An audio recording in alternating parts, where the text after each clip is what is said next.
Welcome back, ladies and gentlemen, to part 3 of Let's Play Tyranny, Gold Edition. In the last part, Kyros and his new companion Verse set off to find themselves, Kyros set himself into the valley as per the orders of Kyros, and he was not greeted as warmly as he expected.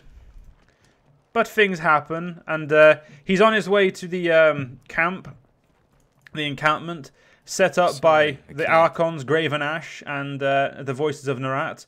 But first things first, he and Verse are going to have a little bit of exploring, because an assassin must know everything he can find. Must know about everything he can find. Hopefully, we also have the subterfuge to open this box, because we don't. So we can just come back later when we do.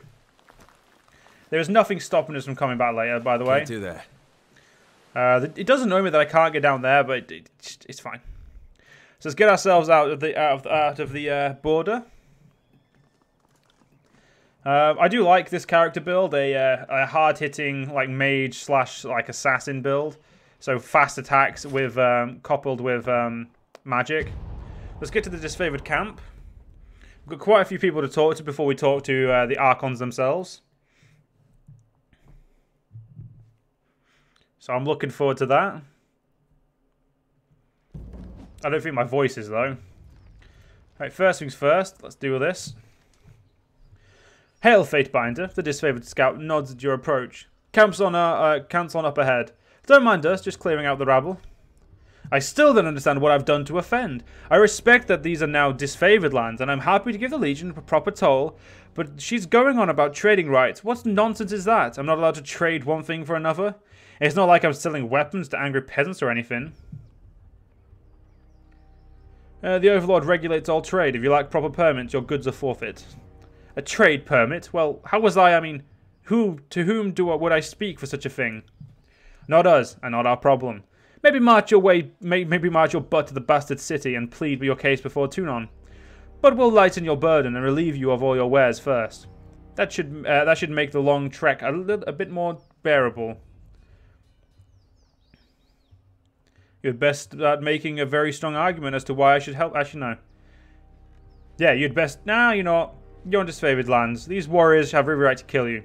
You should be more thankful they're even listening to you speak. But I'm only here to peddle my wares. I mean, no harm. The merchant takes a step back, his eyes scanning the soldiers for signs of movement.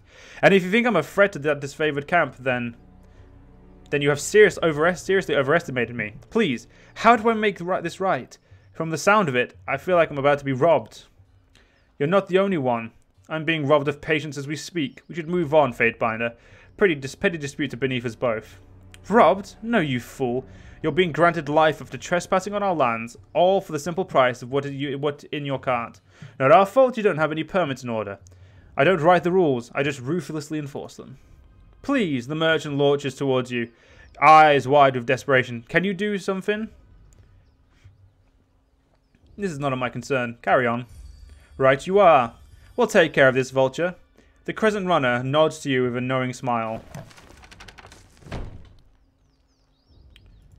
And we don't have enough subterfuge to open that box just yet, but there is, I think, slow down a moment. I know we're both eager to watch the Archons bicker over tactics like a pair of magpies, but I need to ask you something first. I don't have time for this. We're in a hurry now. That's a change of pace for the siege. Let's head inside then.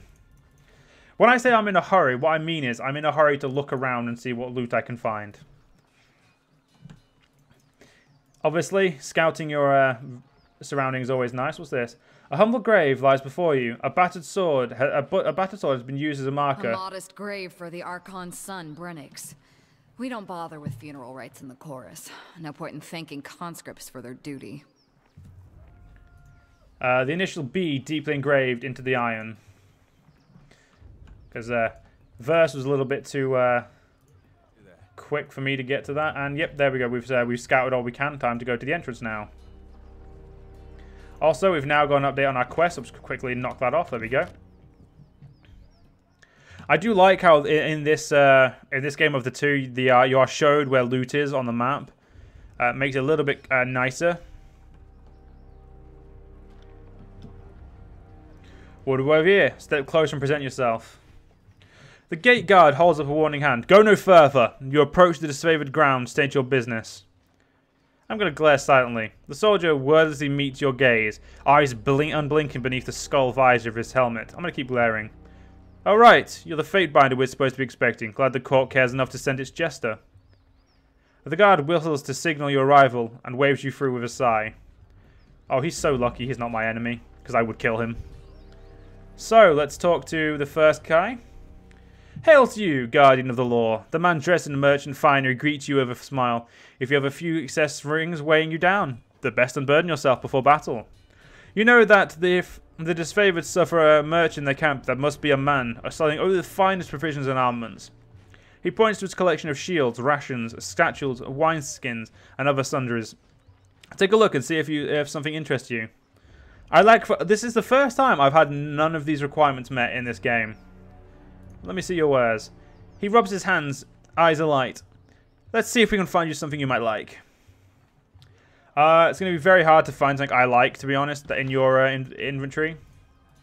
I mean, really, there's not anything I even need to sell. Ooh, actually, I do want that.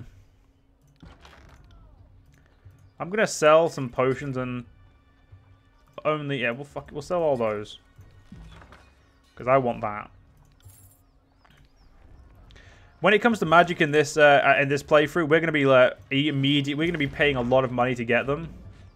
Now, I am by no means a frost guy, but this is the perfect amount of lore. What does this one do? This one is the Sigil of Tireless Form. What does... Ah, it gives them the Frozen Affliction for longer. I like it. Sign. There we go. Now, I'm not going to be primarily a mage. Now, this ability is good and all, and I'm going to put it there. I'm going to move that to there, that to there, that to there. I can't remember how to take things off of this. I can't remember how to take things off of the hotbar. But we need to quickly rob him. Let's just go for that. Thank you. Anyway, let's talk to Rona. Got no time to chitter. Too much armored men. Speak to Uncle Penitibor if you ring to trades. Right, let's go rob the rest of this camp. Oh, look, bitter quip. That wasn't so hard. And Lesser Sigil of Strength. I've got to remember to drag these to my inventory so I can immediately relearn them.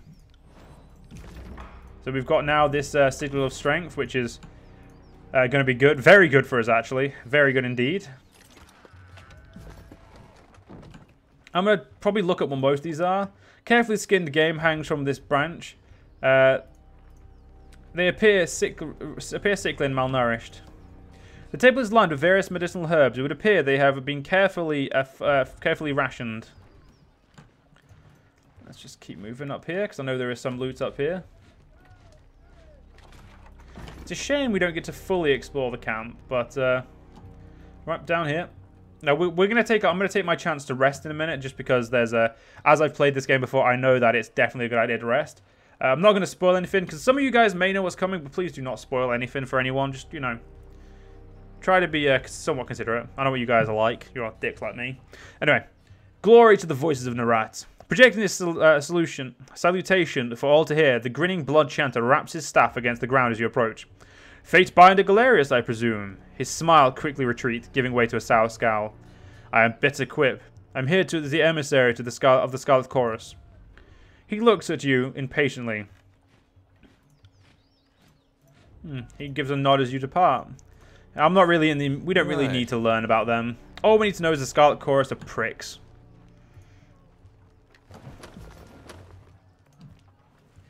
I am Lucia. This is Lucia. This is Marcus. The disfavored soldier points to the armored man next to her, and you must be the Fatebinder.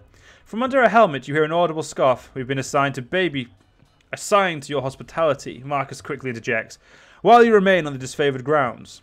If you should need a place to rest, we'll make the necessary preparations. What can we do for you? How have your skills fared in battle against the Oathbreakers, Marcus? Every battle is a reminder of the Legion's superiority. The Oathbreakers have plenty of heart, but nothing to beat our Northern Vows and Graven Ash's love. If you ever want to enjoy that feeling, I can spare you the time of day to cross iron. I'd like some training, Marcus. Of course, Fatebinder. Marcus pounds his fist on his side of his armor in salute. So this guy will train in 1, 2-handed, and parry. All skills I'm not really going to be using. Whereas, well, if it's in the fatebinder, what can we do for you? Lucia, I could use some training. Finally, some fun to break up the monotony of this siege. Again, she doesn't really teach anything. I mean, why? Wait, actually, why is our dodge so crap? Okay, I'm going to spend all my level ups on dodge because I feel like that's something I need. Anyway, we're not like I am sometimes like lazy. I think I want my character to remain himself. He doesn't ask loads of questions. He's someone who knows things, and for the most part, I know a lot about the game already, so I don't really need to do a lot of them. But I also like the idea of talking to people because it lengthens this let's play and obviously gives you guys a lot more information and whatnot. But it's not how it's not how the guy works, so it's just going to be an unfortunate fact.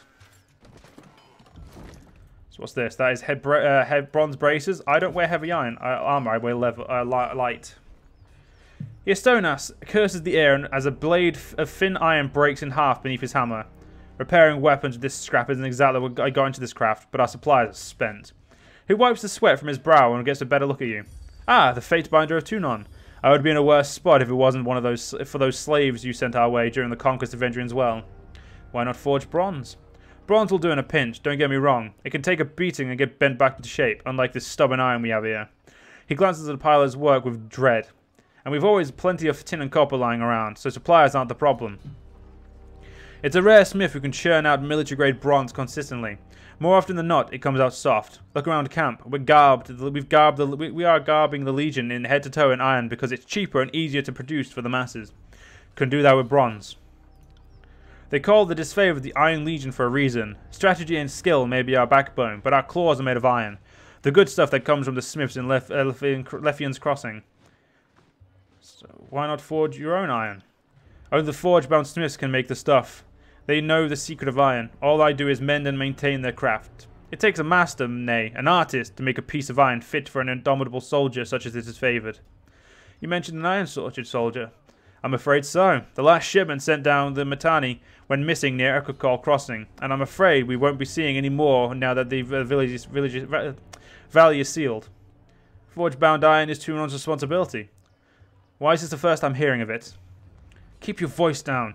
Estonas flinches and lowers his own. Graven Ash doesn't want to cause panic or pass any information to the Grindian Guard. Best case scenario, the iron tumbled off a boat and is rusting on a riverbed. Worst case, it ends up in enemy hands. If I find myself in Ekokol, I suppose I can keep an eye out. I appreciate that, as does the great general.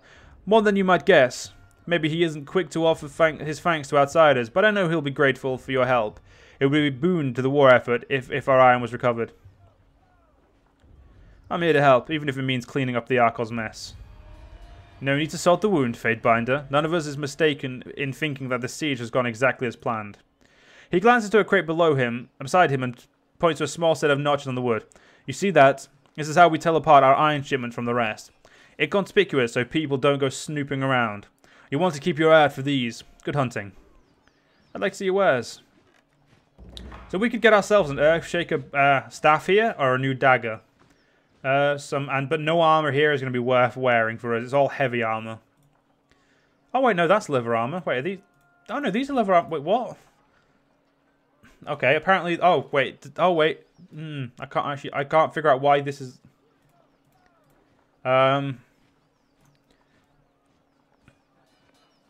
It's all, to be fair though, it gives us like less recovery time, and I don't like less recovery time. We don't need those, and we don't need that. I try to do my best to just sell items that haven't got a green border around to begin with. So, right now we've done our best. We've looked around, and I think I am going to start talking to a bit more because, as a spy, I feel like I should let my other people inform me of stuff as well. I shouldn't just pretend I know everything. This is all your fault, Kyros dog. You Kyros dog. Sorry, I can't. I'm not a dog. I'm a person. Jesus Christ, can't even fucking tell the difference. What a bellend. And you know what? Just for that, I am going to go talk to Marcus and Lucia.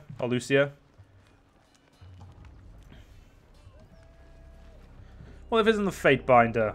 Marcus, tell me about... Actually, no, what is it like so... We're not going to ask about them, but we're going to ask about the Disfavored. In spite of our name, the Legion commands more honor than any military on the face of the Territus. Unlike the Chorus, there is tradition, discipline, teamwork, and a unity of purpose. Marcus looks out across the camp. There aren't many of us, but it's better that way. We're a tightly knit family bound together by trust and glory. Accurate enough, Lucia shrugs. After seeing the disunity and bickering of the younger realm defenders, I feel lucky to be one of the most agreeable lucky to be one of the most agreeable legions of Kyros' host, even if we're not always the most efficient. If the Legion boasts so much honor, why are they disfavored? I'm afraid that isn't for me to say. Others around camp might be able to tell you more, but I don't freely discuss the Great General's history to outsiders. But you'll say that it involves the Great General, which is already telling a telling clue, idiots. Drat. At least the Iron Marshal isn't within earshot. I'd be washing my mouth out with wormwood. Well, I guess it's time for us to deal with these. Something. It's not often that I hear my character saying "found something," but I guess it is time we went and met the archons.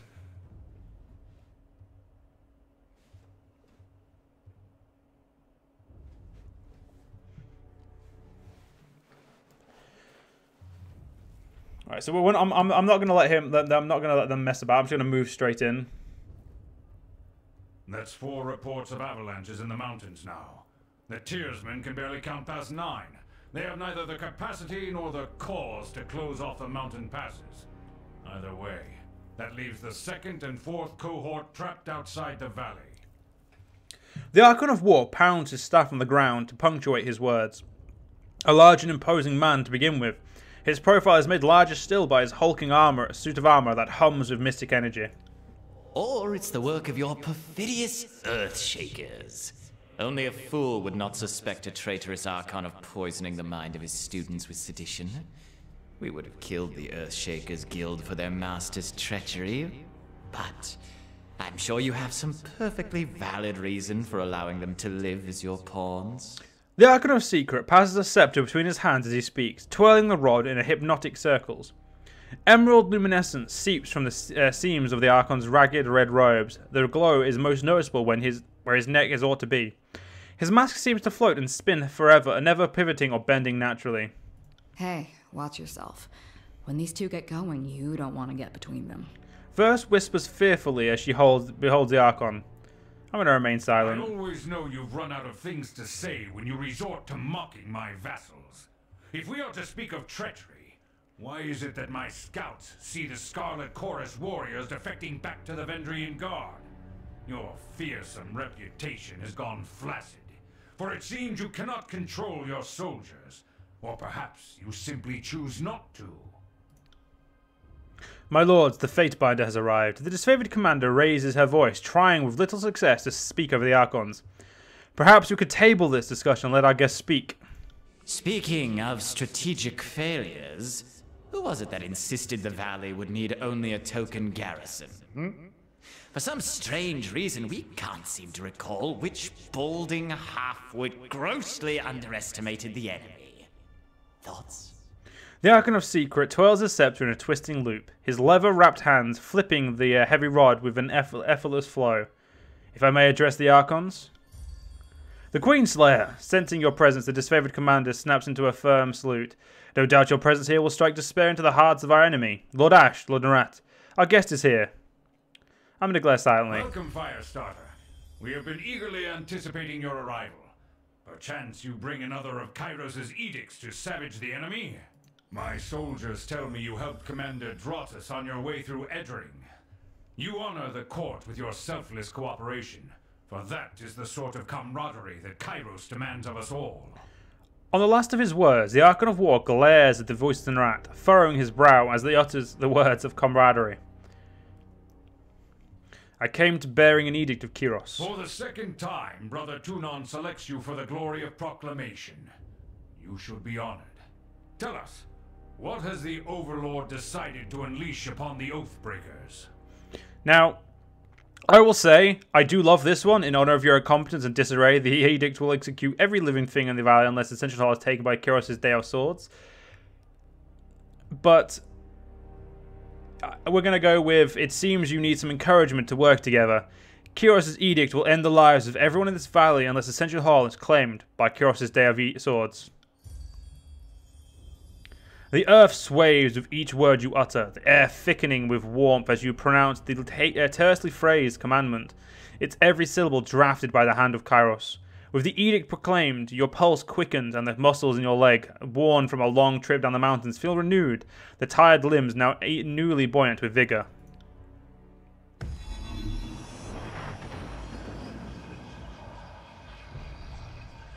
The Overlord means to compel us into action. No doubt the avalanches in the mountains are part of this ultimatum. We must conquer the Oathbreakers or die in failure. There is no room for error, and no other way out of this valley alive. We'll need to advance across the Mittani. We lose everything if we stand still, and we move to backup Plan Green. The Earthshakers didn't make it over the mountain in time, so we do this the hard way. Over the walls instead of through. The Archon of War taps his finger against his temple. A low rumble escapes from under his beard. So you found your backbone at last! Oh, we were worried past humiliations would make you soft, timid. That was a record for you, right? The baker's dozen lost in one sortie. If you had waited for the chorus reinforcements, maybe we'd have eyes and ears on the matter. The Archon of Secret passes his scepter from one hand to the next. I do like how you can hear voices in your head. I might actually read some of these out sometimes, chuckling softly with each toss.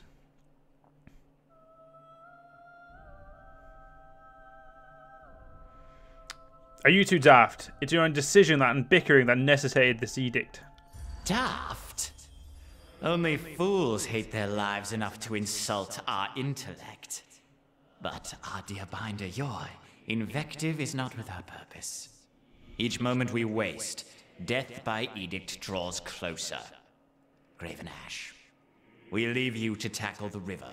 The chorus will scour the outer valley. So that is what it takes to get you to agree to a plan of action. The threat of death? You place the Overlord in this position with your incessant arguments, but now we've actually agreed to do something. Kyros be praised.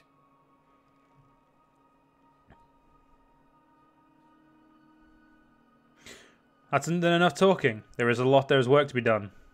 My lord, Barrick and his band have been drilled on the Echo Call assault plan. The Crescent runners should be briefing him as we speak regarding the latest enemy movements along the river.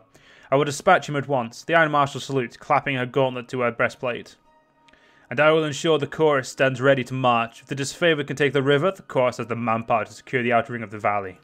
Our soldiers clamor for battle, and at last we shall have it. Verse, we command you to continue guarding the fatebinder. Tunon's chosen is our honored guest, and must be shown our finest hospitality. I won't let you down, boss. He'll get through the campaign in one piece, as long as he doesn't do anything too stupid. And, fatebinder, one last thing. We still haven't forgotten how you handed over our agents to the Disfavored just before the burning library sparked into being. We would be a fool to believe that Tunon sent us an impartial fatebinder, but prove us wrong. Prove us wrong. The Archon twirls his scepter one last time, then taps the fifth eye on the shoulder, and then the two depart. You hear the voices in your head. Choose yourself, fatebinder. The more you ignore us.